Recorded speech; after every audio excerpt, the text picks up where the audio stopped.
Nah, sampai dengan saat ini kami belum mendapatkan kejelasan yang pasti langkah apa yang akan dilakukan di kemudian hari. Kalau misalnya beliau memaksa memasukkan syarat KB itu sebagai syarat penerima bantuan di Jawa Barat, maka banyak undang-undang yang dilanggar. Lalu selanjutnya terkait dengan siswa masuk barak militer. Nah, kita melihat Bang Karni, yang dilakukan oleh Pak KDM ini banyak juga memangkas anggaran-anggaran yang sebenarnya berkaitan dengan pelayanan publik. Dari hal-hal yang saya sampaikan tadi, dari mulai pembongkaran sampai dengan perubahan pergub tentang penjabaran APBD, KDM itu tidak pernah bicara dengan DPRD. Ya, terima kasih Bang Karni. Memang sangat fenomenal dan menjadi pembicaraan bukan hanya di Jawa Barat tapi di seluruh Indonesia. Jadi kita bangga juga punya gubernur seperti itu. Tapi ada beberapa hal yang ingin saya sampaikan. Yang pertama, setelah dilantik beliau langsung bergerak. Kalau tidak salah beliau langsung membongkar satu bangunan di kawasan Puncak yang katanya tidak sesuai lahannya dengan peruntukannya, lalu menyegel 10 bangunan yang lain di kawasan Puncak juga dan satu di Bandung Barat. Dan itu ternyata penyegelan dan pembongkaran itu bukan kewenangan beliau. Itu adalah kewenangan dari Kementerian Lingkungan Hidup. Yang sampai sekarang tidak ada tindak lanjut atau kepastian hukum terhadap 12 bangunan tersebut. Sebenarnya yang diinginkan oleh masyarakat Jawa Barat bahwa kebijakan KDM, selain Bapak Aing sebutannya KDM, kebijakan KDM ini menyeluruh, komprehensif, bukan hanya terjadi di kawasan Puncak yang mengakibatkan banjir di Jakarta, di Bekasi, di Depok, tapi juga Kuningan, bicara juga Bandung Barat, Lembang, bicara juga Kabupaten Bandung, Ciwidey, juga kawasan Bandung Utara, dan beberapa kabupaten lainnya termasuk tanah kelahiran beliau di Kabupaten Subang. Telah terjadi alih fungsi yang ugal-ugalan. Lahan perkebunan dijadikan objek wisata, dijadikan villa, dijadikan perumahan, dan sebagainya. Nah, sampai dengan saat ini kami belum mendapatkan kejelasan yang pasti langkah apa yang akan dilakukan di kemudian hari.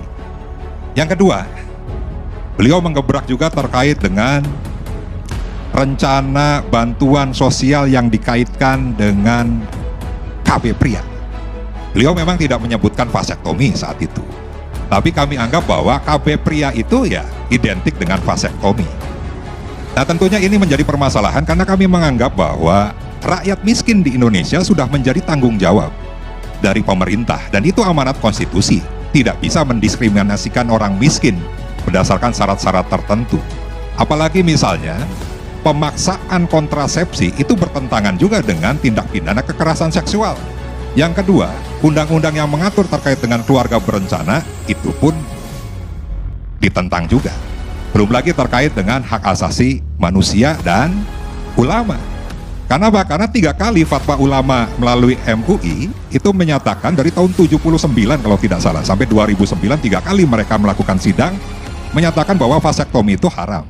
Lalu ada pertemuan ulama seluruh Indonesia yang di pesantren Cipasung, Tasikmalaya, Jawa Barat, menyatakan masih sama, bahwa vasektomi adalah hal kontrasepsi yang diharamkan, tapi dengan syarat. Syaratnya apa?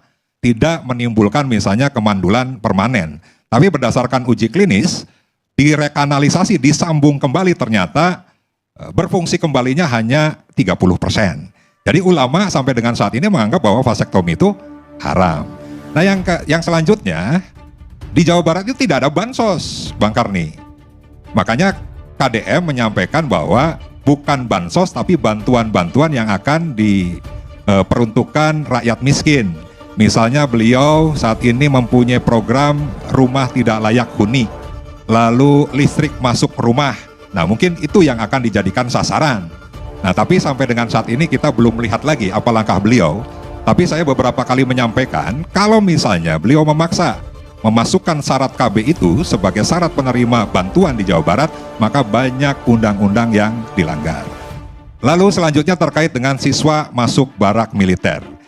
Saat ini kita semua tahu KPAI bergerak, teman-teman Komnas HAM bergerak, Wakil Ketua DPR RI Pak Dasko juga waktu itu sempat menyarankan untuk dilakukan evaluasi terlebih dahulu. Lalu yang saat ini baru-baru ini Gubernur Lemhanas, Kang Aceh, yang juga Ketua Golkar Jawa Barat, juga menyatakan bahwa siswa masuk barak militer itu tidak ada peraturan bahwa anak-anak itu dilibatkan dalam hal yang berkaitan dengan militer. Nah, secara undang-undang, kalau kita melihat ya, Undang-Undang Sistem Pendidikan Nasional beserta turun-turunannya sampai dengan Jawa Barat ini mempunyai Perda nomor 5 2017 tentang penyelenggaraan pendidikan. Di sana diatur bagaimana pendidikan formal, informal, non-formal, pendidikan yang secara khusus jenis pendidikannya ada sekolah umum, sekolah khusus dan sebagainya. Maka Perda nomor 5 ini ada turunannya juga yang khusus mengatur terkait dengan pendidikan kepada anak yang berkebutuhan khusus. Perdanya nomor 92 tahun 2019 tentang standar pelayanan minimal penyelenggaraan pendidikan khusus, di mana di sana sudah diatur secara spesifik bahwa sekolah khusus itu diperuntukkan untuk anak yang berprestasi dan anak yang mempunyai kekurangan. Salah satu hal yang kekurangan itu selain disabilitas, ya, di sana ada tunarungu, tunadaksa dan sebagainya, ada tunalaras. Tunalaras itu ya mungkin diperuntukkan untuk anak-anak yang tidak bisa berinteraksi secara nasional, berinteraksi secara sosial, ya berdasarkan emosinya. Korban narkoba juga di situ diatur. Maka pemerintah provinsi harus membentuk sekolah luar biasa. Baik yang berbentuk sekolah luar biasa SLB maupun SD luar biasa, SMP luar biasa, SMA, SMK luar biasa, dan juga ada sekolah khusus yang penyelenggaraannya secara inklusif di SMA dan SMK. Nah, sehingga dari situ pun sebenarnya sudah terlihat menurut saya bahwa KDM ini tidak memprioritaskan dulu peraturan perundang-undangan yang di tingkat provinsi yang sebenarnya sudah mengatur secara khusus terkait dengan anak-anak yang berkebutuhan khusus tersebut.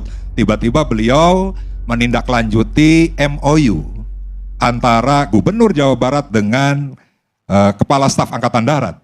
Ya, MOU-nya berbagai macam, ada di bidang infrastruktur, di bidang irigasi, di bidang electricity dan sebagainya. Dan mungkin tindak lanjut dari itu, ya kerjasamanya ya pada akhirnya masuk ke pendidikan terkait dengan anak-anak yang berkebutuhan khusus. Lalu ditindaklanjuti juga dengan MOU antara Kepala Dinas Pendidikan Jawa Barat dengan Pangdam 3 Siliwangi. Nah, sehingga sampai dengan saat ini ya masih diperdebatkan, tapi beliau jalan terus. Dari yang rencananya 6 bulan sampai 1 tahun ternyata hanya 2 minggu. Dan kemarin kita bisa melihat tayangan di media sosialnya beliau, lulusannya dihadirkan pada upacara Hari Kebangkitan Nasional, mereka berbaris, mereka mengibarkan bendera, yang dinarasikan bahwa pendidikan di barak militer selama 2 minggu itu cukup berhasil. Padahal ada sisi-sisi lain. Ada yang pernah menyampaikan misalnya hasil kajian, hasil penelitian anak-anak yang berkebutuhan khusus atau dibilang bandel, baong gitu kan, pada saat masuk barak tidak juga mengurangi kenakalan mereka. Nah, sehingga ya tentunya siswa masuk barak militer dengan anggaran 6 miliar yang rencananya untuk 2.000 orang. Terakhir kami mendengar sudah menghabiskan 3,2 miliar dengan jumlah peserta kemarin yang 272 orang. Lalu terakhir mungkin terkait dengan pergeseran APBD atau perubahan peraturan gubernur tentang penjabaran APBD sebagaimana dijalankan sesuai dengan Inpres nomor 1 2025 tentang efisiensi, dan juga surat edaran Mendagri nomor 900.1 tertanggal 23 Februari 2025. Intinya pemerintah daerah wajib melakukan efisiensi terhadap anggaran-anggaran yang bersifat rutin seperti misalnya rapat, seminar, FGD, lalu perjalanan dinas, lalu kegiatan-kegiatan yang tidak mempunyai output yang jelas, kegiatan-kegiatan yang tidak berhubungan dengan pelayanan publik. Nah, itu bisa diefisiensikan.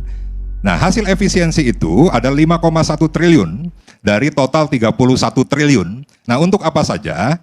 Di surat edaran itu diperuntukkan program-program yang sesuai dengan asta citanya Pak Prabowo, yang di situ meliputi misalnya infrastruktur, pendidikan, kesehatan, penanganan stunting, stabilisasi inflasi, dan sebagainya.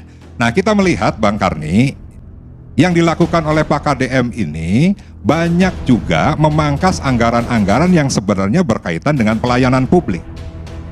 Seperti misalnya bantuan atau hibah kepada pondok pesantren yang nilainya 153,58 miliar. Kami menganggap bahwa pesantren ini bagian dari prioritas pembangunan terkait dengan masalah pendidikan.